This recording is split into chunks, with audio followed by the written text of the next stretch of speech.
Hello everybody, and welcome to Ancient Architects. Please subscribe now to get the latest ancient history news and independent research from around the world. I don't know about you, but over the years I've seen so many posts on Facebook, Pinterest and Twitter that show a montage of iconography from different cultures of the ancient world, allegedly showing the same thing but with minor local differences.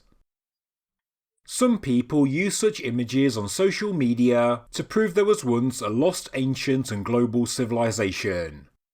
Some say they prove there was a global and now secretive ancient religion, while some people dismiss the patterns as coincidence. The pictures do get our attention. They do make us think and wonder, and while some people will go off and do deeper research on the matter, others will see the basic picture, read the often outlandish caption that sits alongside it, and then just share the idea with friends. Depending on who is posting such images, captions can claim it's a conspiracy, that maybe our history is being hidden from us. Sometimes there are claims that expert historians and archaeologists don't tell us about such connections to hide the truth. Yes, might have gotten away with it too. If it wasn't for these blasted kids and their dogs. Whilst others say that experts don't see the similarities, or that some are avoiding them on purpose. Social media does present an opportunity for lazy history, because if you have just a passing interest in ancient history, of course you would rather look at an internet meme than sift through old papers and books to try and gain some knowledge. I should say that some of the collages that I've seen are fair ways to show connections between cultures. Some require a lot more research and also an explanation of context. Some are a complete stretch, and some are close to ridiculous. But again, living in the age of the internet, these images as well as TikTok videos and YouTube shorts are how the next generation are digesting everything from history and politics all the way through to entertainment and art. I'm actually really enjoying some new YouTube short videos from Dr. David Miano of the channel World of Antiquity, where he's reacting to some terrible but also popular TikTok videos that are misinforming the next generation. Here's one on the famous ancient handbag. What do all of these have in common? First of all these images are found from all over the world. All those images that you see are from the same country, Assyria, and from the same approximate time period between the 9th and 7th centuries BCE. Just saying. But the similarity, they're all carrying this certain device. So this could be pointing to some kind of advanced ancient technology. The device is called a bucket. They even refer to it as such. And we've even found some in the archaeological record that match. Okay, one more. The Great Pyramids on the Giza Plateau were not meant to be used as tombs. I will die on this hill. Thank you for your service. This is called the Valley of Kings, and guess what? This is where pharaohs are buried. There have been a total of 170 known pharaohs in Egypt. Yeah, and you know how many kings were buried in the Valley of the Kings? A couple dozen. I wonder where the other kings were buried. And you know how many pharaohs have been found inside the Great Pyramids? 0.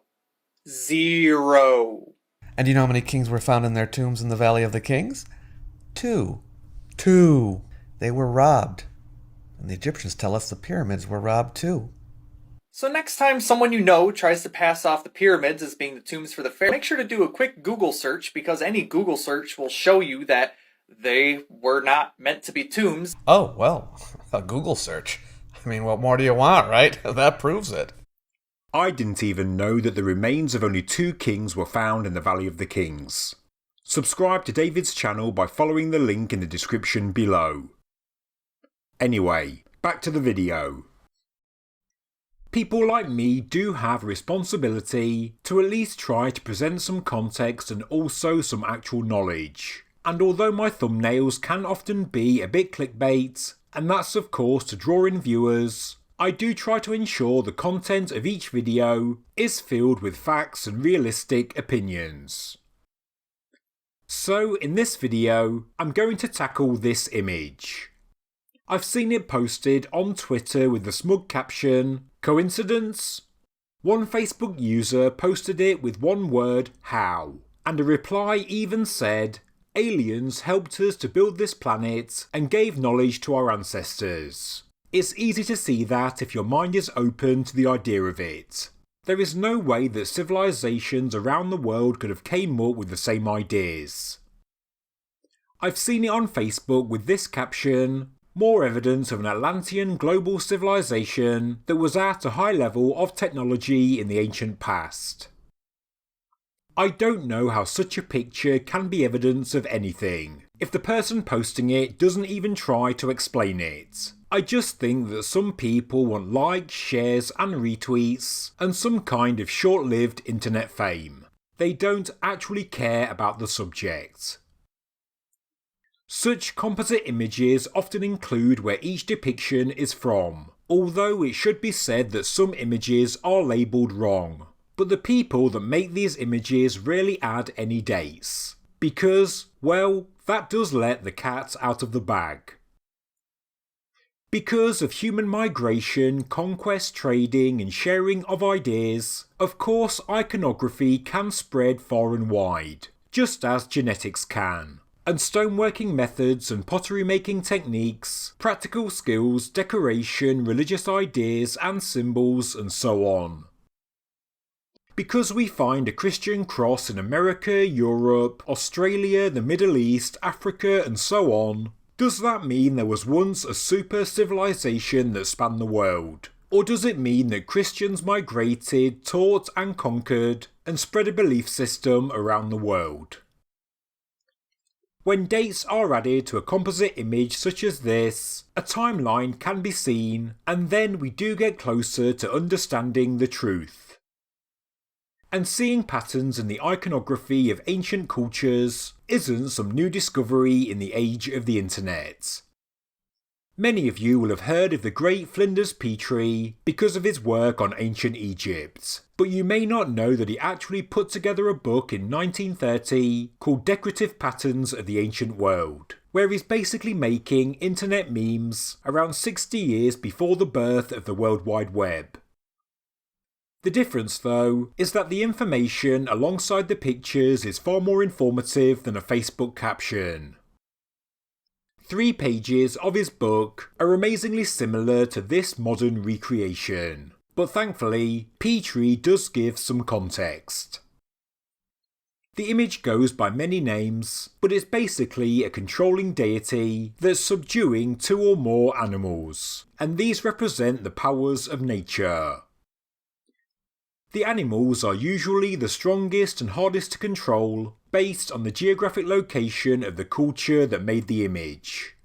We can see lions, bulls and horses. Sometimes the deity is stood on a crocodile. Sometimes there are scorpions and snakes, and although there are a number of variations, most do likely have a common origin. As Petrie says, this symbolism originated in Iraq or Elam, and it penetrated westward, mainly through Assyrian influence. There is also this possible early depiction of the image, which some people call the Master of Animals, and this comes from Çatalhöyük in Turkey, where we see a goddess sat between 2 lions. And I wouldn't be surprised if it goes back even further to pre-pottery Neolithic Anatolia, as shown with this mural from Sayburch.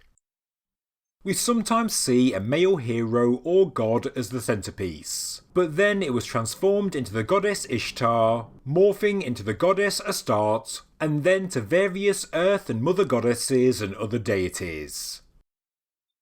The animals being held also evolve, from lions and bulls and through to wolves, and also specific types of birds, basically animals local to each culture that were hard to control, that best represent the strength of such a controlling deity. This statue from the late period of Egypt is a magical stela showing Horus, but the hieroglyphs actually explain its use. It was used to heal afflictions caused by snake and scorpion venom. Egyptians believed that water that was poured over it would be transformed into a curative remedy that the afflicted could then drink or apply to their body. Horus is stood on a crocodile, holding snakes and scorpions with a protective god Bes above his head. It shows that Horus has dominance over these powerful animals, and also the dangers they pose. So again, the reason behind the Master of Animals image in some but not all ancient cultures is to show the attributes of the god or goddess, to show they had influence, power and control over nature. But the modern composite image is an enormous stretch of this concept presented by Petrie in the 1930s. Can you really put these two images side by side and honestly say they're the same thing?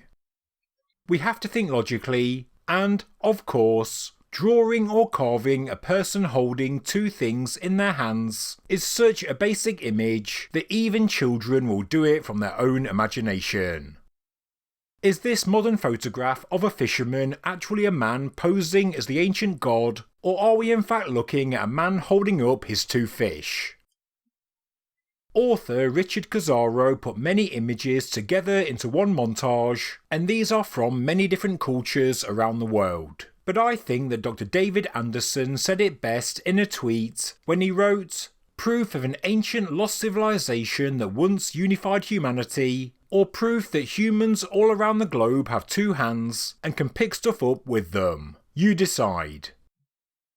And although you can see the jokey nature, it is a really good point to make.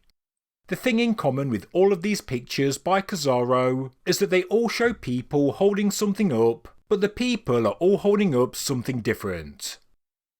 If I show this picture of my favourite footballer Jamie Vardy carrying the FA Cup on his head, and then these people in India carrying water on their heads, is it a fair assumption that Vardy and these women are linked? If not, why not?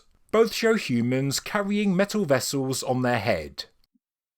Of course, the idea that these are linked is ridiculous, and that's because the images lack context, and that's exactly the same with images such as these.